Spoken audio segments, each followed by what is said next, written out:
Hello and welcome to Jesus for Asia Now.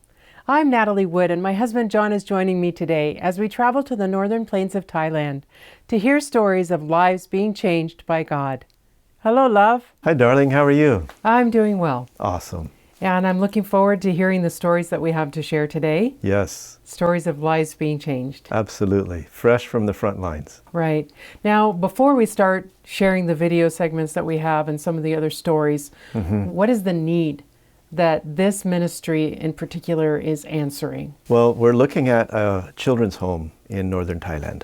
And the children that they bring in are from broken backgrounds, broken homes, very negative kind of environments that these kids were growing up in. Some of the kids were physically harassed by evil spirits, subjected to all kinds of abuse, physical, emotional, spiritual, every kind of abuse you can imagine. These kids, they grow up with that. And they grow up with people telling them, you're never going to amount to anything. And so these are the kind of kids that fuel the flesh trade in Thailand. Right. And there are some ministries that go in and try to rescue people from the flesh trade. But we have a friend that has done that. It's kind of a losing battle because once the ladies have been in there a certain number of years, they don't want to leave.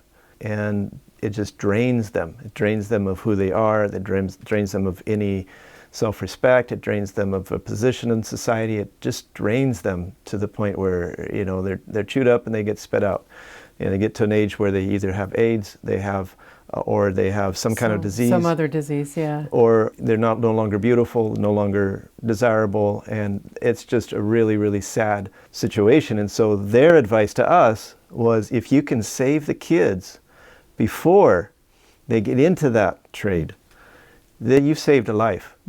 And so that's the power that I see. I mean, just the fact that they are in an environment where they're being taken care of, they're not being abused, they're being shown that they're valuable. Right, the love of Christ, because that's where our value comes from. Absolutely. You know, this whole thing of, you know, everybody's created equal, that's a Christian value.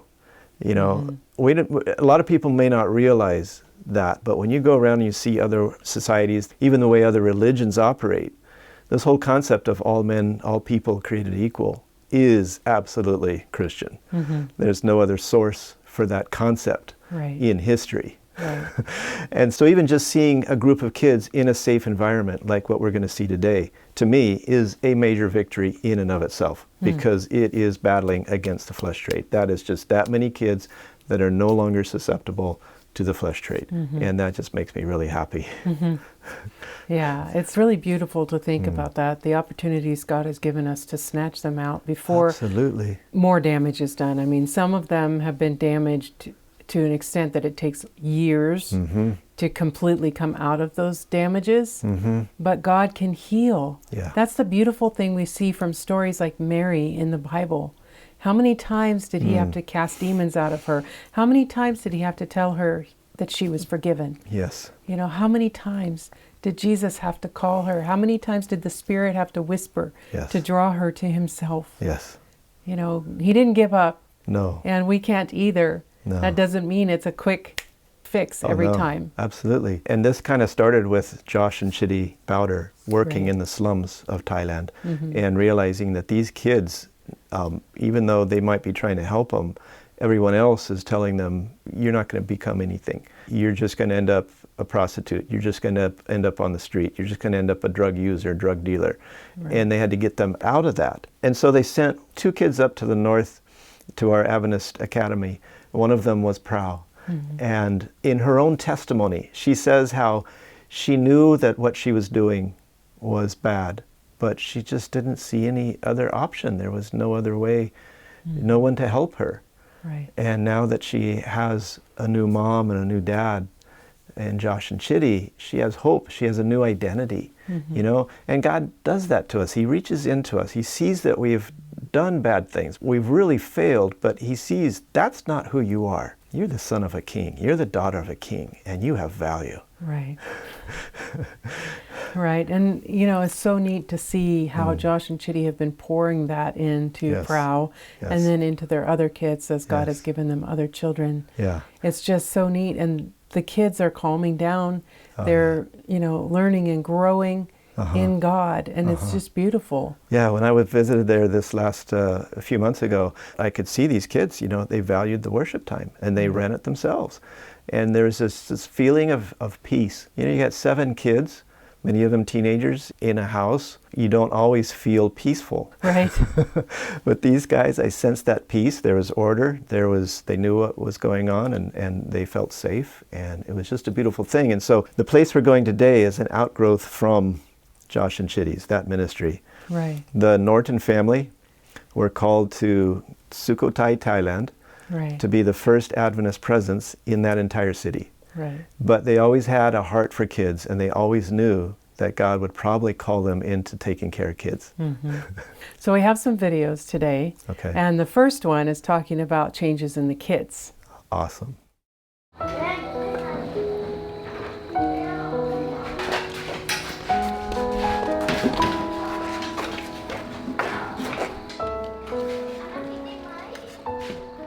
So we have 11 Thai children right now, and several of them came to us because their parents were in prison.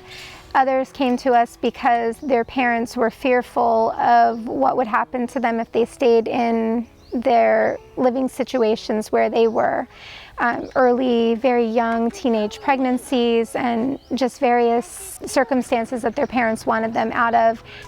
They all pretty much came to us with habits that you don't really want to see in children. And so the process of trying to teach them new habits and new ways of speaking, especially when we don't speak the language very well, it has been, honestly, in so many ways, it's been beautiful to watch them grow and change. And our initial goal was, we built a little schoolhouse and chapel, and we have a teacher. And so we thought, we'll have a little school here and we won't send them to school. And so far, God has not opened that door. However, COVID happened, and so most of this year we've spent with the kids at home, and Ocean has been working with them and teaching them. Tremendous growth during that period. And then in November, Thailand opens back up and the schools open back up and they're back in school, and we're just like, oh no.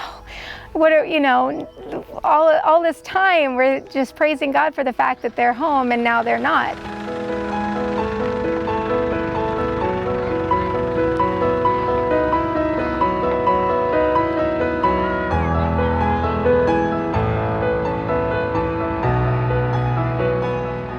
Shortly after school opened, the kids started coming home and asking for Bibles and to take into the school to share with their friends. And Wynn one time took a Bible and gave it to his friend, and then his friend's mom works at the school cooking the meals, and he ran it and took it to his mom, and she kept it. They have been singing Jesus Loves Me on the playground with their friends, and they come home and they share about it, and they're like, it was so fun to sing that with them. At school, there was a situation where one of the boys got really angry because one of the school kids pushed him or something like that, and he retaliated. And another one of our boys walked up to him, put his arm around him, and said to him, "No, that doesn't show what Jesus wants us to do." And it made him think about it. So he went and apologized to the kid that pushed him, and I was just like, that's what we want these kids to learn. And so it's been awesome to see them trying their best to instill the love that Christ has within themselves, and seeing them get it most of the time. It's been really cool to see.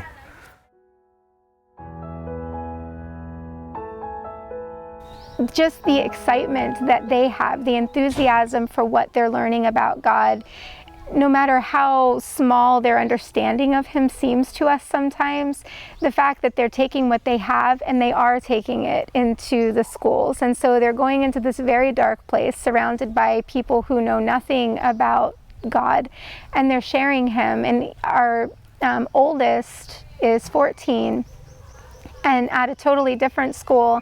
And during the first week, she didn't know anybody. This was her first week at this school period.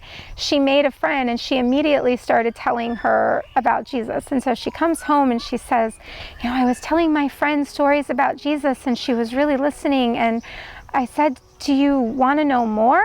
And she said, my friend said yes. And so she came and she was telling us this, asking if she could take a Bible to school. And we said, sure. And then we forgot to give her the Bible that night. And so she went to school the next day and her friend reminded her that she told her she was going to bring a Bible. And so she came home that day and she asked us again, can I please take a Bible? And she did. She took it to her and her friend eagerly accepted it. And so it's incredible to watch these kids come knowing so little and yet embracing progressively, as you know, they're learning more and more who God is, and instinctively they're wanting to share him.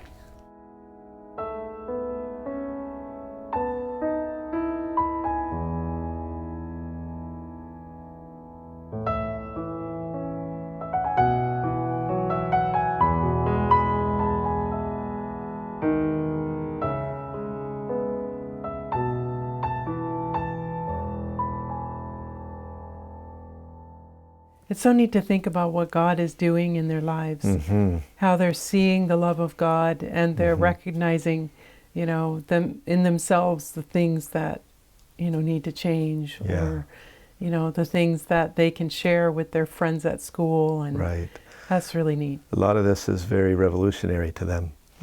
It was so neat. I wish I could take all of our viewers to their place. I was only there overnight, but in the evening I saw everybody heading in a certain direction. It's like, where's everybody going? And then I realized, oh, they're going to have worship. So I go in there and everyone's singing, everyone's sitting there, everyone's listening, you know, the day's work is done, there's peace there. And then it wasn't Robbie or Casey leading out in worship, it was the kids leading out in the singing, and then one of their staff led out in the worship, and they read a little bit and discussed it, and each person read a little bit from the Bible, and it was just a feeling of peace that you don't usually get in foreign countries. Right. It was just a beautiful thing, and I don't think we realize how impacting those moments of peace are, because once a person gets a taste of that kind of peace, there's nothing else in the world that can come close. That's true. And so these kids, after they leave, maybe in the future, who knows what their life plans are, what God is calling them to be, but when they leave, they're always going to have that memory. And so I just they're our heroes, they're my heroes. They may not feel like much. In fact, Casey and Robbie have told us that they're like the worst missionaries out there, you know, but to me they're heroes because they're taking care of Christ's kids. Right. And they're recognizing their weakness. You know, they don't have it. They're not all that. Whatever, however you want to put it in today's vernacular. You know, they don't believe that they have what it takes. Right. But they know somebody who does. Yeah. And that's they their lean biggest... on him. Yes. And they cry out to him, and they look to him, and they study his word, and they pray. And this is why there are lives being changed. Yes. Because of the connection that they're maintaining with God. Yeah. The biggest hindrance to true missionary work is when you feel like you have something to offer. That brings a lot of pride in, and not a lot of willingness to sit at the feet of the locals and see what we can learn from them. Right. And because there's always something we can learn about God from other cultures and other peoples. Yeah, and sit at the feet of Jesus. Yeah. To hear what he wants us to do. So we want to look now at some of the stories of their staff.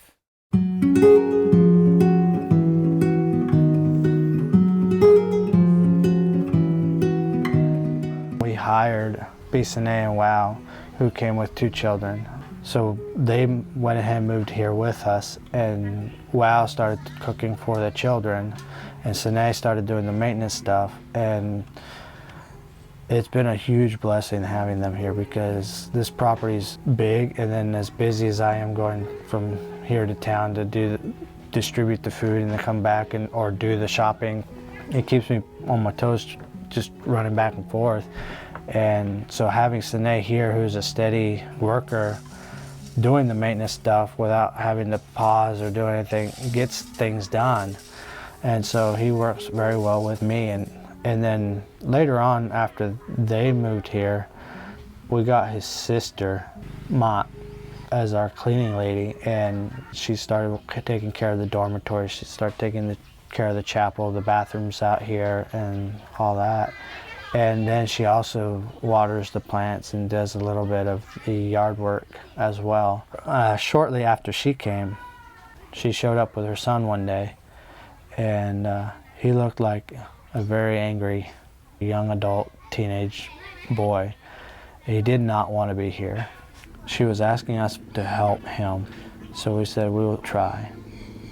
So he started working with our maintenance man, and the two of them work very well together. He's actually a very hardworking young man. He loves it here. We can see a change in him that has been progressing. Whereas before, when he first got here, he wouldn't join us for worship or anything like that. But now he's there for every worship meeting that we have.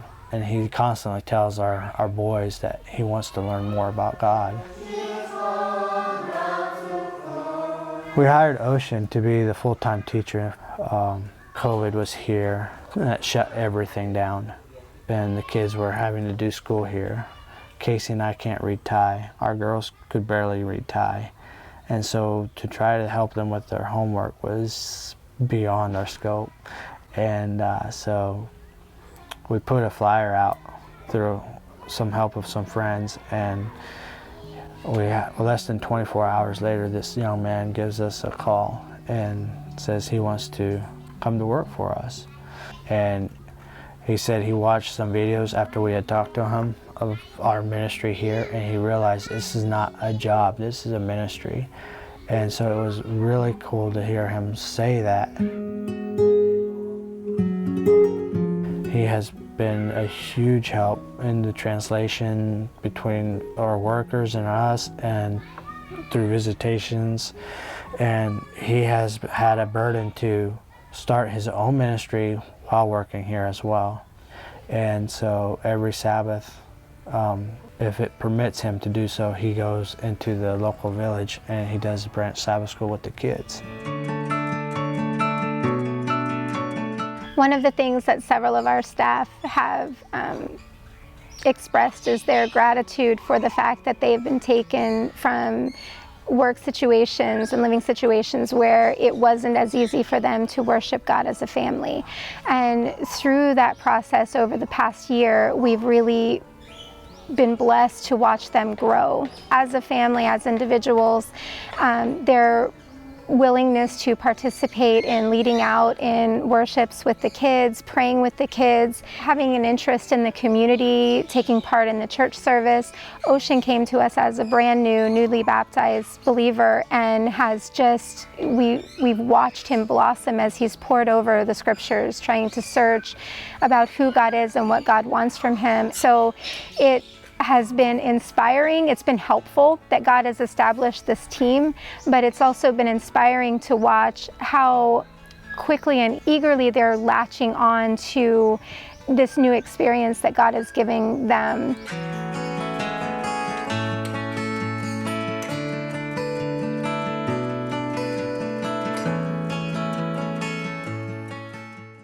So you can see how hiring people to be your staff, if they're open and willing, can be a huge learning experience for them, and a discipling opportunity for the leaders of the ministry. Right, and it's so neat that Ocean, their teacher, has now started going and having branch Sabbath school in the local village. Yeah. It's like, I've got to do ministry too, not just every day in my interactions with these children, but there's other children. Yeah. And that's just beautiful, how the Spirit of God gives that joy in ministry, in service, and it makes you want to do more. Yes, it's a beautiful thing. Yeah. So now we have a video where we get to meet the staff and hear it from their perspective. Right.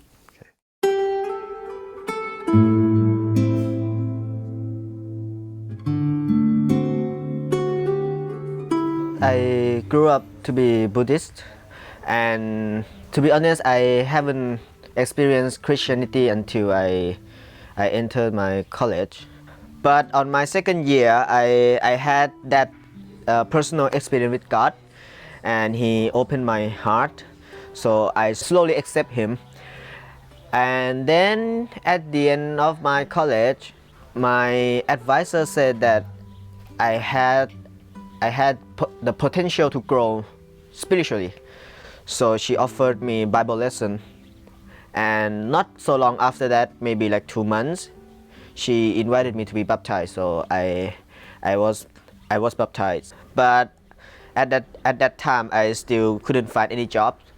And then one day, a teacher from my college texted me saying that there is someone here that would like to have a teacher. And she mentioned additionally that it might be a good opportunity for me to grow because I am still new in Christianity. So I also think the same with that teacher, because I think it's a good opportunity to work with Seventh-day Adventists to grow in my faith. So I contact Robbie back, and that's how I ended up here.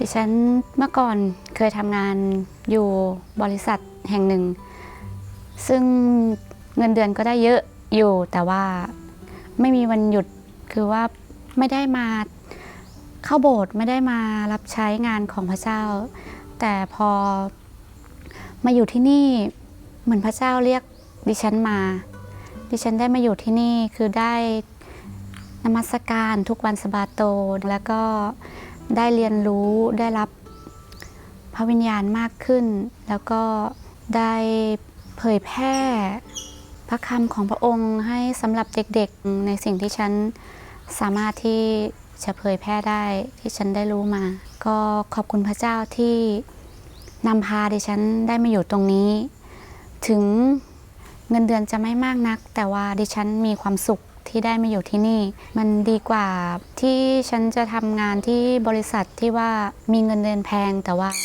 มันไม่มีความสุขเลย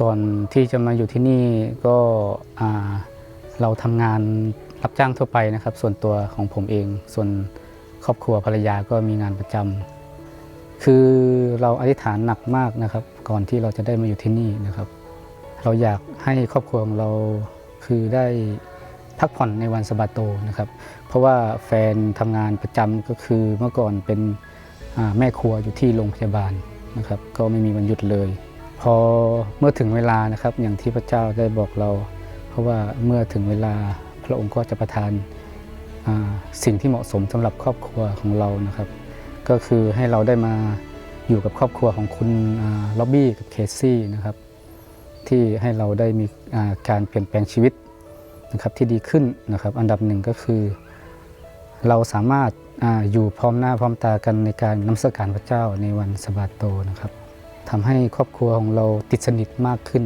แล้วก็การติดสนิทกับพระเจ้านะครับผมสุดท้ายพระเจ้าก็ตอบคำอธิษฐานของเราครับผมก็เป็นส่วนหนึ่งให้กับคนที่กำลังท้อใจนะครับหรือว่ากำลังอยากจะรับใช้พระเจ้านะครับก็ให้เราคิดเสมอว่าหนทางที่พระเจ้าวางไว้นะครับดีเสมอแล้วก็จะมีมาเมื่อถึงเวลาที่พระเจ้าต้องการเรียกเรานะครับผม I would like to thank God that He brought me here, that He gives this opportunity for me to come here. Yeah, I don't want to leave this place. I love this place so much. That's awesome. It is. It is so beautiful. And to think about, the fact that the one gentleman was saying that we prayed a lot and we came here, and let's remember that God chooses the way that's best. Mm-hmm. And just how God took them there. And the one young lady said, God brought me here. Yeah. And it's just so neat to see that they were praying for help. Yeah. And these other people were praying for a way that they could worship God and not have the pressure to work on Sabbath or the requirement to work on Sabbath and not be able to worship God. And It's just so neat. It is beautiful. And the values that they show, they value the spiritual things and not the financial things in life. So they're in a place where they can grow. And who knows in 10 or 15 years where they're going to be and what they're going to be doing. God can make it grow. Yeah, absolutely. And grow more than you would think it would. In some places in the world, it's easy to plant a church. It's easy to fill a church. But certain parts of the world, places like central Thailand, not so easy. Yeah. It takes a long time, and it takes a lot of patience, and it takes a lot of planting and a lot of watering before you seem to see anything grow out of it. And I was just talking to Robbie and Casey this week, and they were telling me about the discouragements that they face. It's not easy. Mm-mm. It's not an easy thing that they're doing, and they are making sacrifices. And so I got to encourage them to help them look on the bright side, because they're there every day, and they have to deal with the problems every day. And we can see from the outside what God's doing, I think, easier sometimes than you can see when you're faced. And they've been hit recently with everybody's gotten sick. Mm-hmm. And so that takes the fun out of life in general anyway. Yes. And one thing that we can remember from this is that it's important for us as those over here that serve as senders to encourage them. Yes. Not to be like, okay, when's your baptism? Okay, when's, how many people have you witnessed to today? Yeah. That kind of thing, to realize that they're doing life there as missionaries. Right. And so it's like everything they do, they try to keep the focus on, this is part of my work for God. Right. And yet it's not an instant, it's not microwave baptisms, it's not microwave anything. No. And it's a long-term investment. Right. And that's the way many places in the world work. It's relationships. You have to build relationships with people before they're even able to see a difference in your life, something they might want. Yep. Or before they're willing to let you in to share something with them when they're in a time of need. Yes, to build that trust. Mm-hmm. Trust isn't earned overnight. Right. That's why the long-term missions is so important. And that's ultimately the goal as a Christian. Yes. Is representing God's kingdom by letting His kingdom live in us so that His kingdom spills out to those around us. So people can see what the character of God really is. Yeah, that's so true. That's so true. And I would like to invite you to pray for Robbie and Casey and for their staff there and for the sweet little children. And if you would like to be a part of providing for these children, you can contact us at Jesus for Asia, P.O. Box 1221, Collegedale, Tennessee, 37315. Call us at 423-413-7321 or visit our website at jesusforasia.org. May God richly bless you until we see you next time on Jesus for Asia Now.